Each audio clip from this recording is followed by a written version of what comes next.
Can I get one more round of applause for Keith? Like, this is outstanding. 3, 2, 1. So when you throw together a pitch like this for 7 minutes, you try really hard to figure out, like, how can I make this actually as captivating as possible? The discussion of Arctic Wolf is a vast one. I could spend hours talking about it, as can my SE. For those that have met him, Faizan, the guy can talk about this forever, which is adorable. So I like to start the conversation on Arctic Wolf of what customers, friends, partners, what the street is telling us. There's a series of trends that really stand out for us, right? We've highlighted 3 of them here that we believe are standouts. Obviously, 2 out of 3 companies have now gone through something. I don't need to convince you of that. That's why you're here, right?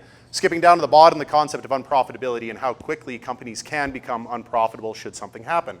But the one that stands out for me most is the one in the middle. 206 days is the average dwell time of bad actors getting access to an environment, moving laterally, gathering information, planning an attack, and then executing an attack, and doing so without being detected. So I can ask everyone in the room that's not an Arctic Wolf customer today, can you tell me with absolute certainty that there's not a bad actor in your environment right now? Kind of a hard question to answer, right? So because of these types of phenomenons that we're seeing, we see the market customers going to market very quickly to buy tools. And traditionally, organizations have been very good about getting protected at the edge. Firewalls and antivirus, I would argue that every organization in here has it, right? But as new opportunities and new events begin to occur, we see new technologies, right? Throughout COVID, we saw a lot of more customers adopting VPN, right? And then we started to see MFA when that got bypassed. When MFA got bypassed, we had to add identity access management. You know, we start getting more digital, we got to add web access firewalls. From there, you got to add private key encryption. And this list kind of just keeps going. So we've got this really interesting phenomenon that's happening in the market right now. It's a never-ending universe of cybersecurity tools. Who's going to manage this? Do we have the people in Calgary? I'm sure that we have some very talented cyber people in here, don't get me wrong, but do you sleep? I mean, seriously, this is a very hard thing to do. Who's going to manage all this?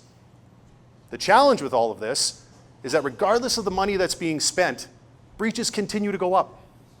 I don't think I need to convince anyone of that in here. Isn't that interesting? $188 billion was spent across something like 4,000 cyber tools throughout last year. Why are breaches continuing to go up? Interesting. So Faizan and I had this conversation. We were thinking about this the other day. A lot of organizations are going to the market to identify some sort of a safety net. That safety net traditionally has presented itself by way of security, or insurance, cyber insurance.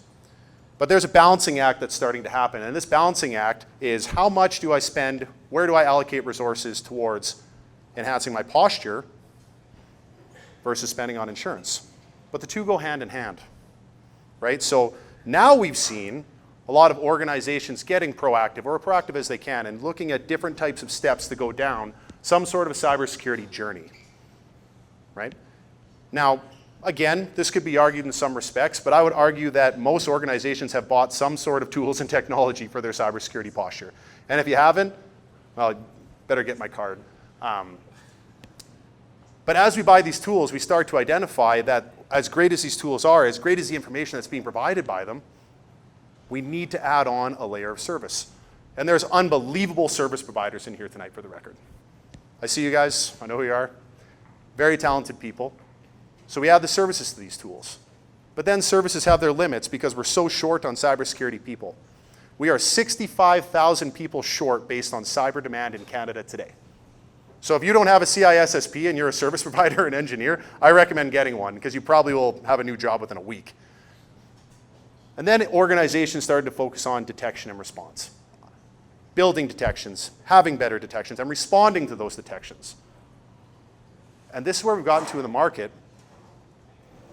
This is where it's getting challenging. When you want to start thinking about the governance of your business, the insurability of your business, the future of your business, a security operations partner is a very hard thing to identify, regardless of how good of a service provider you are. What does a security operations partner do?